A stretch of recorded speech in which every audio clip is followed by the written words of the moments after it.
Okay, so here's our first network diagram. It's going to kind of blow your minds if you haven't seen this before. And I guess, what are some key points you want to bring out in this, Dave? So I think the point that amazed me the most when we were first researching these flows and investigating how all this worked is the fact that, Domino does very little work in this pattern. I mean, we only see Domino at the very end of the flow. We have nothing to do with acquiring any of the tokens. We're not dealing with the end user. We're not talking to the OIDC provider at all in this flow. You know, we just receive a bearer token as a header on an HTTP request, look at it and say, it's assigned JWT. Can I verify this? Can I pull in the right information out of it? Can I parse it? And then give the user a thumbs up or a thumbs down. And I mean, we wouldn't want to do all that cryptographic work more than once, so we'd create an internal session table entry to avoid um, revalidating it multiple times. But you can even take this access token and load balance it. So I'm sure you've all seen the situation where you have clustered Domino servers serving a single internet site, and you fail over from one server to the other and you have to log in again.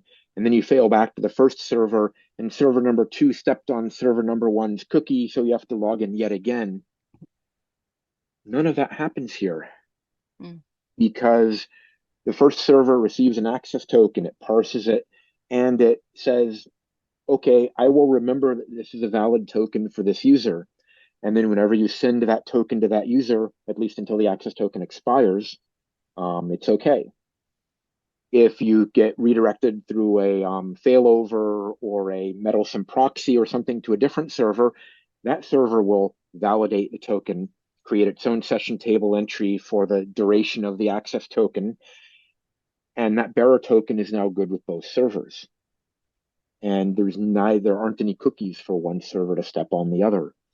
It's a much cleaner approach, really, than trying to handle cookie management and worrying about cookie scopes and, oh, is there a path on the cookie? Is there what are the controls on the cookie? Have you updated your web browser?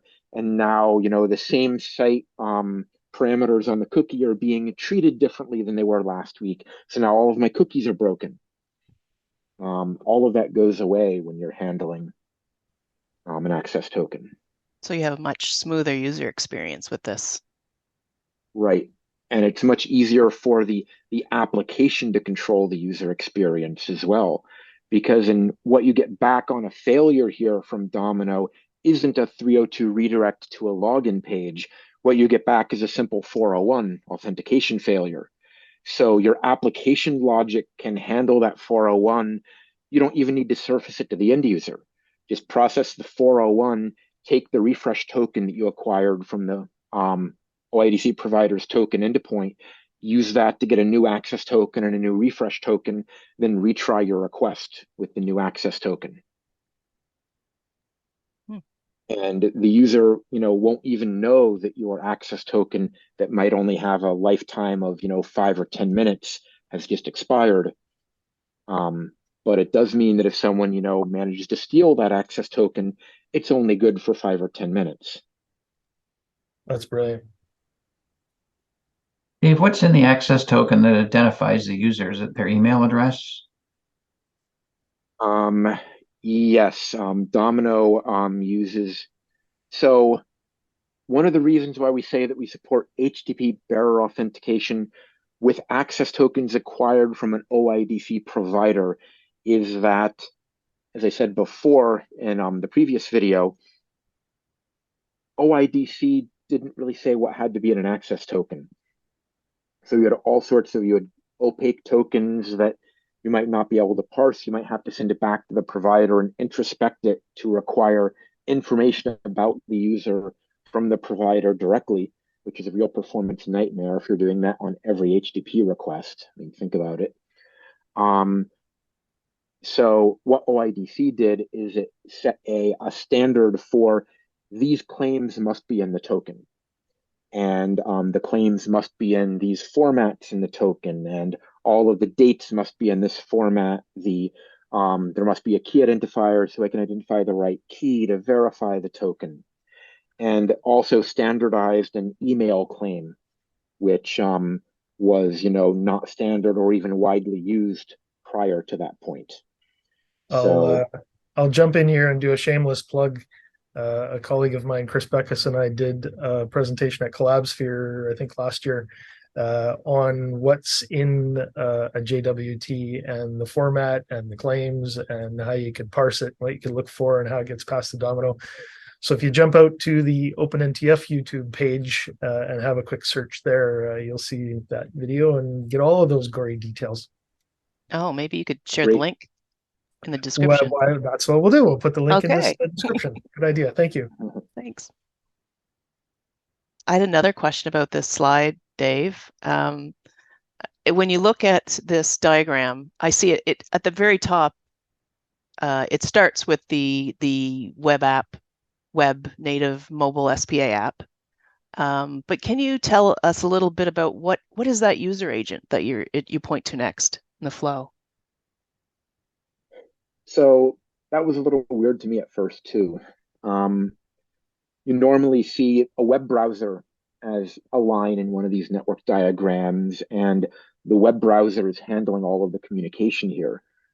But one of the things that OAuth does is it separates the concept of the active content running in the web browser, that single page application, from the UI elements in the web browser. And so the UI components of your web browser are called the user agent, and the active content running in the browser would be the single page application. It would be that app running in the second line. So even in an application where you have everything running within the same web browser context, you still have that isolation of security between the two components. So the user agent that the user is interacting with doesn't see any of the isn't going to see the post into the token endpoint, and the JavaScript code, the active content, is never going to see the user's password. It's never going to see the user's credentials, because that's only going between the user agent, between the UI elements of the browser and the authorization endpoint. It never goes through the JavaScript code.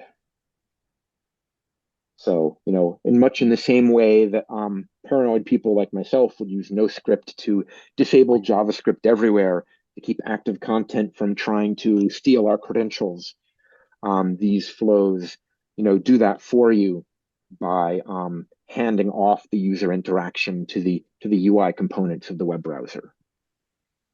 And by doing that, you can also expand this beyond an application running in a web browser to a third-party web server, or to a native app running on your desktop, or a mobile app running on your phone, where you have, more, real process separation between the two components. And in that case, instead of talking to the UI components of the same browser, you would actually be launching a web browser instance within your context to handle that UI flow. And then at the end here, right before the blue validate state box, the user agent is transferring control back to your application. And you might be looking at this, I know, I did when I first saw it, and saying, I'm not going to write all of that JavaScript code to build all of these URLs, to handle all of the parsing, to do all of these requests to all of these endpoints. But in fact, there are countless open source libraries out there in every language you can imagine that do that work for you. So whether you're working in, Node.js or JavaScript or Java or, whatever, you can just find an open source library that will do that work for you, and essentially just hand you the access token and the refresh token when all is said and done. Good to know.